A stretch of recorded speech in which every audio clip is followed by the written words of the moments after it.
Hello, we are back with the lecture series Overview and Integration of Cellular Metabolism.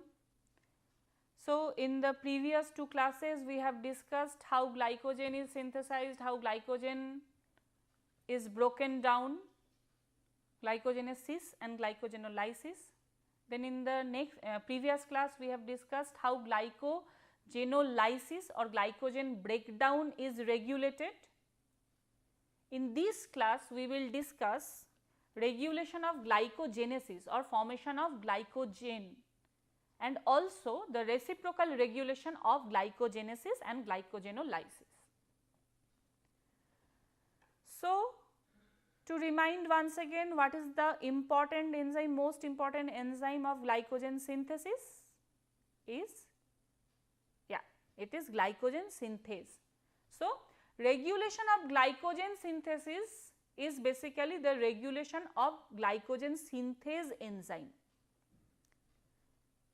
Now, in the previous class we have discussed how an enzyme can be activated following a series of phosphorylation,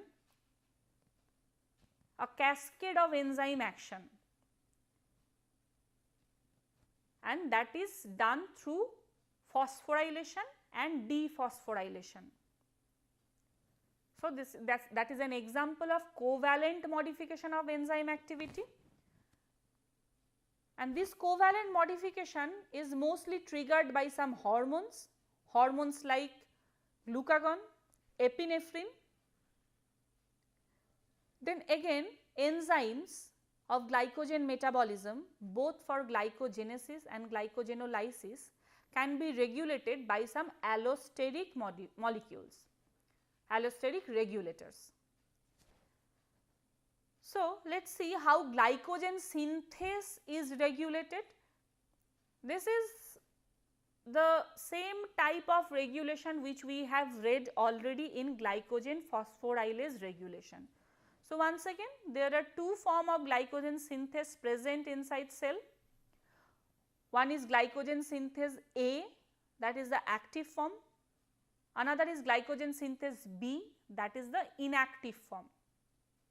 But unlike the glycogen phosphorylase, where if you remember glycogen phosphorylase, the active form is the phosphorylated form. Here it is just the opposite. The active form of glycogen synthase is the unphosphorylated or dephosphorylated form, and the inactive form is the phosphorylated one. So, basically whenever there is phosphorylation of glycogen synthase, so that is causing inactivation of glycogen synthase, and if there is activation of glycogen synthase, we mean dephosphorylation of glycogen synthase. So, definitely the phosphorylation of glycogen synthase is done by protein kinase, the enzyme is kinase here. Now, glycogen synthase is one very important enzyme which can be phosphorylated in different residues. So, basically there are different serine or threonine residue present in glycogen synthase, those can be phosphorylated or dephosphorylated on requirement.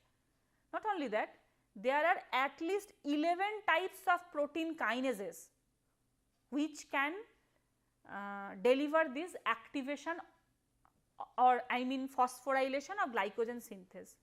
Amongst them the important ones are cyclic AMP dependent protein kinase, calmodulin dependent protein kinase, and GSK3, glycogen synthase kinase 3. So, these are the very important 3 protein kinases which regulates glycogen synthase activity, and definitely it causes, these kinases causes actually deactivation. Now, once again to remind that cyclic AMP dependent protein kinase is activated by epinephrine via cyclic AMP formation. cyclic AMP, once again to remind you, cyclic AMP which has been formed by adenylyl cyclase.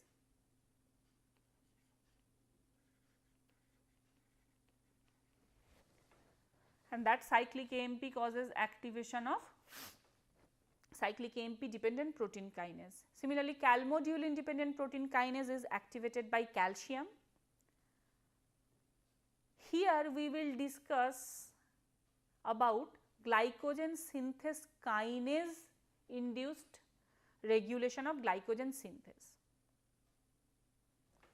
So, these are all the examples of protein kinase. So, this protein kinase actually causes deactivation of glycogen synthase, whereas activation is done by the phosphatase causing dephosphorylation. Again there is that inhibitor 1 substrate, inhibitor 1 which is activated, the activated form is definitely the phosphorylated one. So, this inhibitor 1 is activated with the help of the cyclic AMP dependent protein kinase. On activation, this inhibitor inhibit phosphatase. So, basically all cyclic AMP dependent protein kinase does is actually inactivation of glycogen synthase. Inactivation means synthesis of glycogen is inhibited, not only by forming, not only by inactivating the active form, even it inactivate the process by which it is activated. So, basically it inactivates the phosphatase. So, phosphatase when inactivated, it cannot form the active glycogen synthase. So, this is how cyclic AMP dependent protein kinase regulates glycogen synthesis, rather inhibits glycogen synthesis. Again glucose 6-phosphate is there as an allosteric regulator. Glucose 6-phosphate, it actually inactivates the phosphorylation, causing activation of glycogen synthase, helping glycogen synthesis, and this glucose 6-phosphate is actually, formation of this glucose 6-phosphate is actually induced by insulin. Now, this is how glycogen synthase is regulated. So, basically the active one is the dephosphorylated one, whereas the phosphorylated one is the inactive form. Activation is done by protein phosphatase by dephosphorylation, and this protein phosphatase is activated with the help of insulin, with the help of formation of glucose 6-phosphate. Glucose 6-phosphate here acts as allosteric activator of protein phosphatase. Also glucose can also activate this protein phosphatase and dephosphorylation, whereas hormones like glucagon, epinephrine, they deactivate this protein phosphatase. Whereas protein kinases like glycogen synthase kinase 3, they causes phosphorylation of glycogen synthase and actually inactivates it.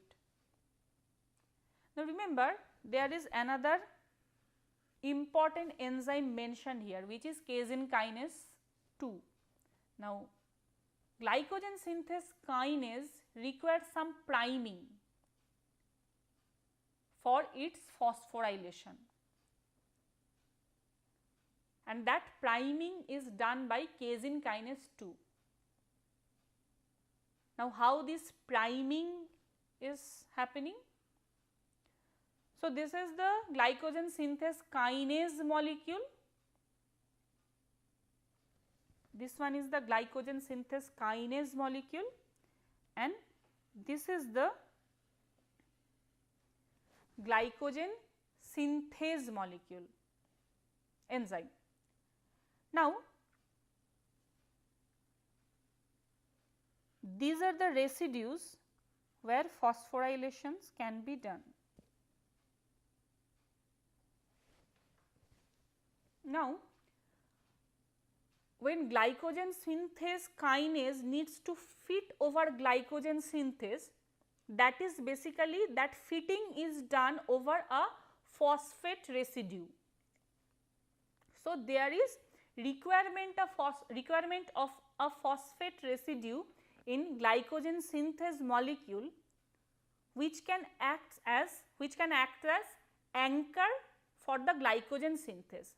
So, here this 0 is the serine, these 0,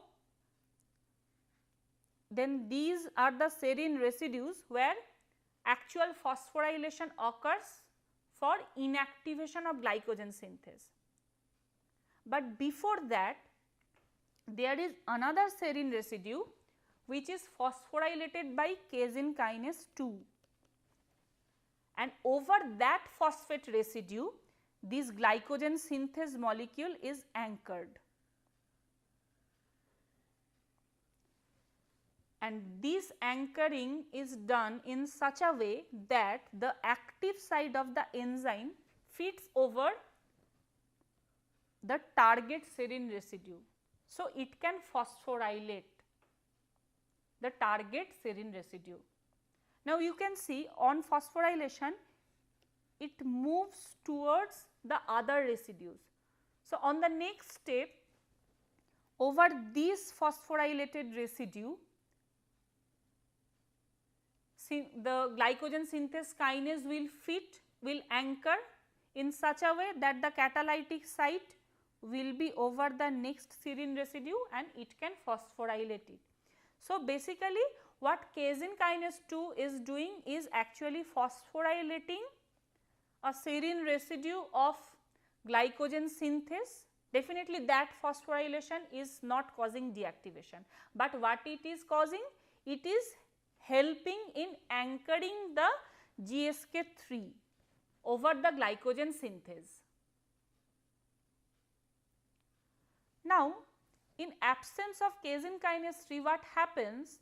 Glycogen synthase kinase has its own serine residue.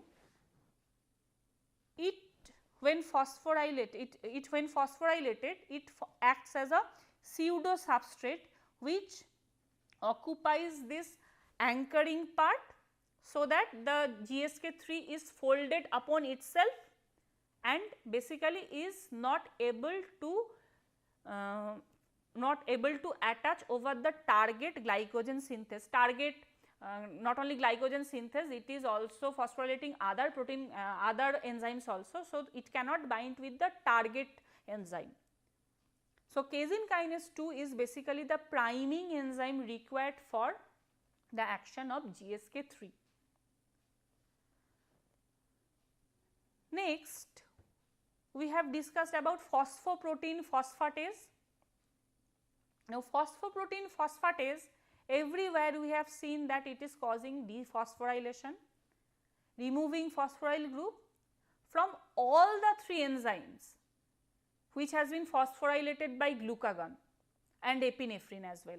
So, all the 3 enzymes like phosphorylase kinase, glycogen phosphorylase, glycogen synthase, all these 3 enzymes which were phosphorylated by glucagon or epinephrine, they are dephosphorylated by one single enzyme, that is phosphoprotein phosphatase. And this phosphoprotein phosphatase is regulated by insulin. Insulin stimulate or rather activate this phosphoprotein phosphatase and causes dephosphorylation of all these 3 enzymes. So, phosphoprotein phosphatase is basically attached to all these 3 enzymes: phosphorylase kinase, glycogen phosphorylase and glycogen synthase. These are the 3 enzymes to which phosphoprotein phosphatase is attached via another molecule, glycogen targeted protein or GM, it is represented as GM. GM basically anchors this phosphoprotein phosphatase with all these 3 enzymes, and they are present in the glycogen granule. Remember, in the glycogen granule, in the very first class of glycogen metabolism, I told you that in the glycogen granule there is glycogen as well as all the enzymes which are required for glycogen synthesis, required for glycogen breakdown, as well as those molecules which modulates or influences their function. So, basically this glycogen targeted protein is one such molecule which actually influences the function of these 3 enzymes. This glycogen targeted protein, it anchors phosphoprotein phosphatase to all these 3 enzymes.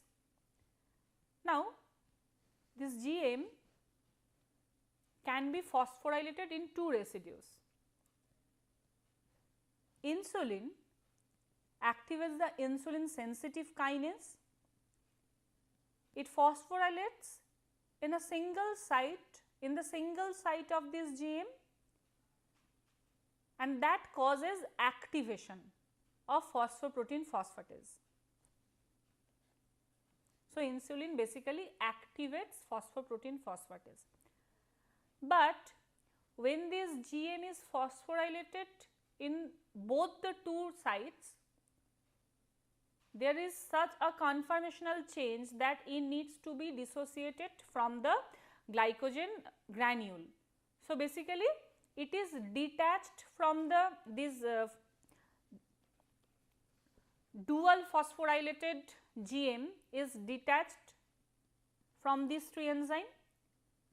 So, there is loss of the anchoring molecule which was actually anchoring phosphoprotein phosphatase.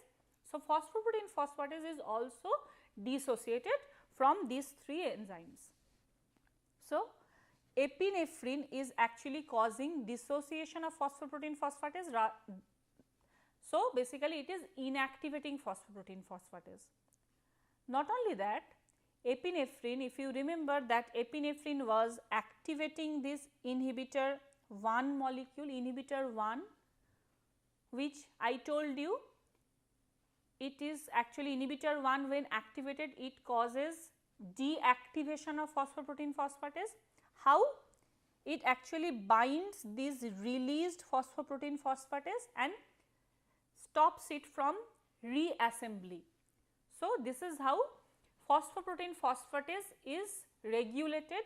It is phosphoprotein phosphatase activity is activated by insulin, whereas it is inactivated by epinephrine. Apart from that, glucose 6 phosphate is one allosteric regulator of this phosphoprotein phosphatase. It basically activates. Glucose 6 phosphatase is an allosteric activator of phosphoprotein phosphatase. So, this is how phosphoprotein phosphatase is regulated both in case of glycogen synthesis and glycogen breakdown. Now, we will move on to the coordinated regulation or reciprocal regulation of glycogenesis and glycogenolysis. Now, remember, induction of a pathway or repression of a pathway are solely dependent on the body's requirement of energy. When body requires more energy, it induces those pathway which causes production of ATP, which causes supply of those intermediates which finally can generate ATP. And when there is requirement of energy, when there is requirement of ATP, simultaneously those pathway which actually are storing energy, those are inhibited. So, this is a simultaneous phenomena in case of body's requirement. So, remember that once again that glycogen synthesis occurs when there is excess energy. excess supply of glucose and that glucose can be stored. Whereas glycogen breakdown happens when there is requirement of energy, when there is utilization of glucose has already been done, then we need to utilize the stored glucose, we need to break down glycogen. So, this glycogenolysis or glycogen breakdown happens when there is requirement of energy. Now, this is very evident that these two pathways cannot be activated in same condition. So, when body needs energy, once again we need to break down glucose. So, there is low glucose in circulation, that is sensed by either epinephrine or glucagon. Now, these hormones activate cyclic AMP, forms cyclic AMP, that activates cyclic AMP dependent protein kinase. Now, these protein kinase activate phosphorylase kinase by phosphorylation. Also, it inactivates glycogen synthase by phosphorylation. So, when protein kinase is activated, it causes phosphorylation of both the enzyme. On phosphorylation, phosphorylase is activated and glycogen synthase is deactivated, which actually the net result is actually glycogen breakdown.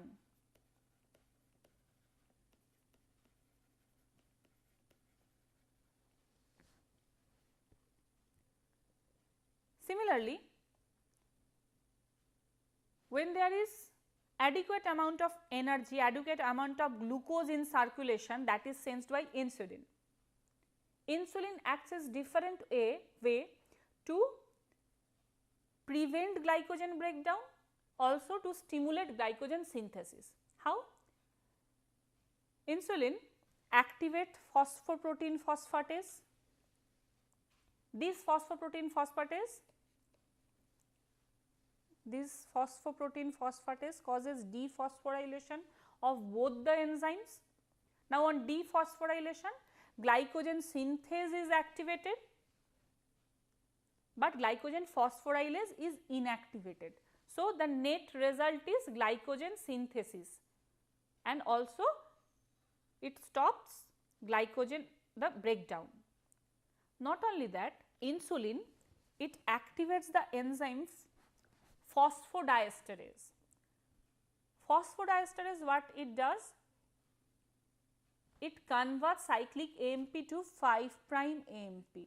Now, cyclic AMP, when it is converted to 5' AMP, there is deactivation of this protein kinase. There is deactivation of this protein kinase, cyclic AMP dependent protein kinase. Now, when cyclic AMP dependent protein kinase is deactivated, the activation of phosphorylase is inhibited, deactivation of glycogen synthase is inhibited. So, basically signals like epinephrine, glucagon, it simultaneously inhibits glycogen synthesis and induces glycogen breakdown, whereas signals, hormones like insulin, it induces glycogen synthesis but prevents glycogen breakdown. So, this is how reciprocal regulation of glycogen metabolism occurs with respect to body's requirement of energy. So, what we have learned from this session, that glycogen synthase is inactivated by phosphorylation, and that phosphorylation is catalyzed by different protein kinases, 11 different protein kinases. Amongst them, glycogen synthase kinase 3 is important one. Now this glycogen synthase kinase 3 is blocked by insulin, but insulin activates phosphoprotein phosphatase. That phosphoprotein phosphatase reverses the inhibition by dephosphorylating glycogen synthase, and then regulation of glycogen metabolism is affected by the balance between synthesis and breakdown, which is actually dependent on body's requirement of energy. So, this is about glycogen synthesis, glycogen breakdown, regulation of both of these pathway and how they are coordinated with each other. These are my references. Thank you. See you in next session.